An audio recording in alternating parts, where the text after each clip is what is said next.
Wow, what a week it's been for stocks. There is so much fear in the market right now. The news is panicking. People on Twitter are scrambling. It has been red day after red day. The Fed keeps on teasing that they might not even cut rates this year, and the bears are roaring out of hibernation. Everyone is running out of the stores screaming. So you know what that means? It's time to go shopping. Welcome to the Quality Investor. One of the main themes on this channel is buying businesses at a fair price. If you want to own high quality businesses, it's not often that those businesses will be trading at a reasonable price. The market consistently recognizes the quality of these businesses, so they consistently trade at a premium. However, one of the best parts about stocks is the buying. When the market is on a long bull run, like we've been in the last 18 months or so, that means some of the businesses we want to buy are going to be at prices we simply cannot justify buying into. And that's when patience becomes key. Sometimes the best option is to simply do nothing. And that is very difficult when your cash pile is getting higher. But having patience is the hallmark of a great investor. So wait, we must for that perfect opportunity. Also, please hit that like button below and remember to subscribe to the channel so you can stay up to date for all the high quality businesses in the market. Well, thanks to the amazing pullback we've seen in the market the last week or so, some of the best businesses are finally on sale. So while everyone is running out of the store afraid of these rock bottom prices, we are running in to pick up all the supply that we can. Today, we are discussing three wonderful businesses that have been trading pretty high in the last few months, and they're finally coming back down to earth a little bit. Each of the three have a solid and long runway for growth. We're looking at one pure growth stock and two dividend growth stocks. So let's take a stroll down these aisles and see what we can find. The first is Fortinet. As of this recording, Fortinet is trading at $63.86. Fortinet is a cybersecurity stock that's been dragged down a little bit in the last few weeks due to the broader cybersecurity market. However, you can see here, Fortinet is a paragon of very consistent growth, not only in the top line, but also in the free cash flow. You can see both for revenue growth over the last 10 years and free cash flow growth over the last 10 years consistently above 20%. They also have far more cash than debt, showing that they're on very solid financial ground. And because of all that excess cash that they're generating, they've been buying back shares the last few years, and they should continue to do that going forward. Fortinet also has top-notch management. Looking at their margins here, you can see they've pushed margins to above 75% for gross margin and over 23% for operating margin. They've also consistently been increasing their free cash flow margin. And if you look down here, you see a very big spike in return on invested capital, over 274%. Now that's going to come back down a little bit, but anything above 20% on a consistent basis is amazing. High return on capital is very important. It is best thought of as what the business returns on its core operations. So when that ROIC is consistently high and consistently above its cost of capital, the business is creating true value. Looking at my investment summary for Fortinet, I have them at an acceptable buy price right now at $73.16 with a 20% margin of safety. I'll show you my assumptions in a second, but look at their PE ratios. Right now, their current PE is at 43.7, well under their 5 and 10 year average, and their forward PE is at under 40 now, well below their 5 and 10 year average as well. My growth assumptions for the next 10 years are here in this base case. I'm projecting revenue to grow at about 11.5% per year for the next 10 years, and the operating margin to expand to about 30%. Currently, it's at 24%. And finally, cash flow,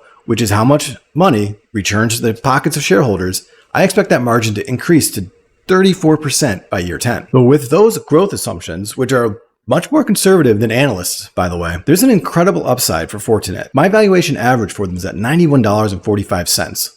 And at a 10% margin of safety, that's $82 acceptable buy price and a $73 acceptable buy price at a 20% margin of safety. I'm more inclined to go with a 20% margin of safety due to the very competitive nature of the cybersecurity market. But even at that, it's still incredible value. They did reach $73 earlier this year, but have consistently traded down since to where they're at now at $64. Next on our list is MSCI. MSCI is in the financial sector, and their core business is indexing. They create indexes on all sorts of categories for stocks. And these indexes are what is used by portfolio managers as a benchmark. They're the market leader along with S&P Global in the US, but they're by far and away the global leader of indexing. They are currently trading around $504.65. Earlier this year, they even passed $600 a share, but has since come down with the broader market decline. But what MSCI is a consistent growth machine. Looking at their revenue and their free cash flow, it gets bigger every single year. You can see for both revenue and free cash flow, it's well above 10%. One of the other strengths of MSCI is their dividend. They've only been paying their dividend for 9 years. However, the dividend is growing like gangbusters, over 20% on a 5-year annualized basis. MSCI generates a lot of excess cash. Dividends are only part of the story of that return of capital. They're also doing an incredible amount of buybacks. MSCI is poised to reward shareholders handsomely long into the future just due to how much cash they actually generate. From a profitability standpoint, MSCI has also done an amazing job of increasing their margins, both gross margin, now above 80%, and operating margin, nearly 55%. And you can see here their consistently high return on invested capital. In the last 5 years alone, they've averaged nearly a 30% ROIC. Right now, I view MSCI's trading price a tad out of my range. I am waiting for it to come down a little bit. I have it at a $473.46 acceptable buy price at a 15% margin of safety. Like I said before, MSCI is boosted by their incredible dividend growth, and I actually expect that growth to strengthen over the next few years. You can see down here, they popped over $600 right after their earnings release for Q4 of 2023, but it's been a pretty consistent downward ride since then. But what is making MSCI even more attractive is they're actually trading now in the 30s for their PE. This is a consistently high PE stock just due to how good their economic moat really is. But even their forward PE at 36.6, it is still a little bit above their 10-year average. I want to point something out with my revenue segment growth assumptions. My base case, I have them growing generally in line with analysts and what management has said in their materials. That comes to a total revenue growth over the next 10 years of about 8.6%. What you should notice here is their index growth, I have it at about 8.5%, but their ESG and climate growth is at 13.7%. Both analysts and the MSCI management themselves are bullish on the ESG segment long into the future. While I'm using that as a base case, I am also creating a case, and this is going to be reflected in my bull case, where the ESG does not grow nearly as fast as what analysts and management are expecting. I have that down at 7.8%. This is not an assessment on the politics of ESG. This is just a scenario where ESG might be a little bit less fashionable in the future. And in that case, I do believe that their index segment will actually grow a lot faster. In fact, I'm far more bullish on their indexing segment than anything else in this business. And that's due to the market trends in general, where more and more people are getting into indexing. Check out my video on MSCI, linked in the description below, where I discuss how that might play out. But coming down to my estimates at year 10, like I said, we are using our base case, so an 8.6 total revenue. I have the operating margin expanding to 58%, and the free cash flow I have expanding nearly to 50%. So my valuation summary for my bear base and bull case, it comes out to a valuation average here, $557.01. While that's some upside today, like I said, at both a 10% and a 20% margin of safety, they are trading a little bit above where I'm comfortable buying into at this point. Now that said, I'm interested in what the earnings will look like throughout this year. I'm waiting to see which thesis plays out. My base thesis, where the ESG grows like it has been growing, or my bull thesis, where a lot more money is flowing into the index and ESG might be stagnating a little bit. And depending on what thesis plays out, will dictate how I buy MSCI going forward. If I see a lot more growth in the index, then I do think that MSCI is a much better buy right now. However, I might up my margin of safety just to give me a little bit more room for error. That said, I do think that if MSCI right now comes down to the $475 range, it's certainly a buy. The last company on our list today is Applied Materials, currently trading just above $190 a share.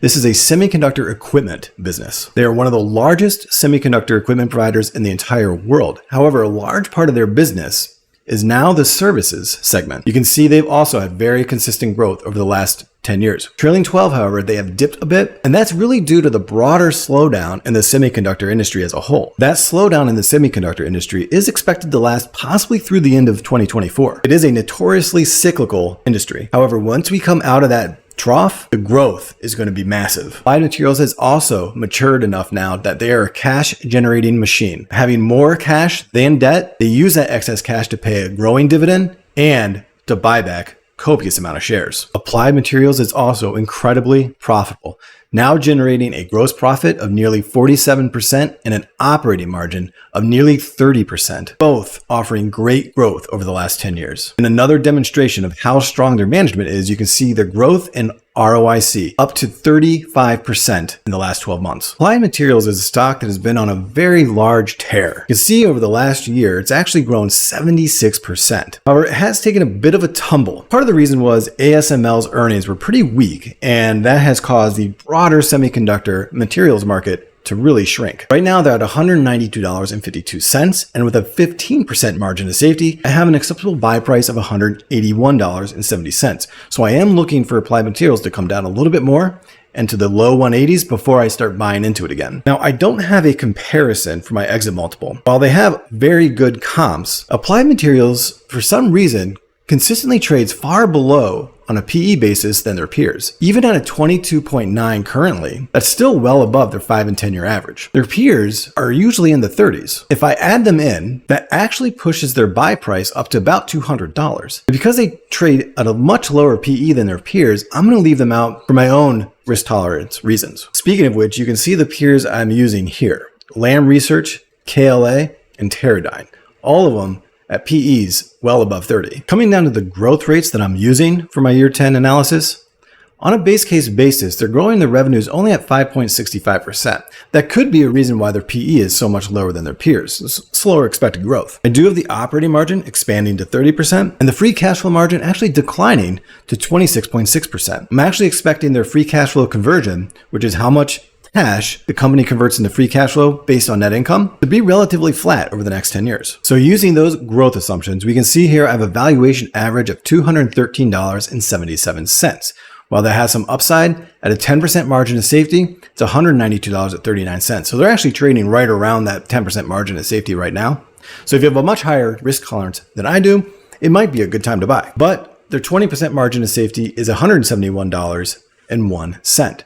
So like I said, I'm waiting for it to come down to about that $180 range, and then I want to definitely start loading up on the stock again. Applied Materials is one of my favorite businesses. So unlike all the people selling fear right now out in the market, I think this pullback has been a blessing. Some of the best businesses in the world are finally coming down to reasonable prices again, and I can't wait to go and do some shopping. Thank you for watching today's video. And if you've made it this far, go ahead and subscribe to the channel. Thank you and happy investing.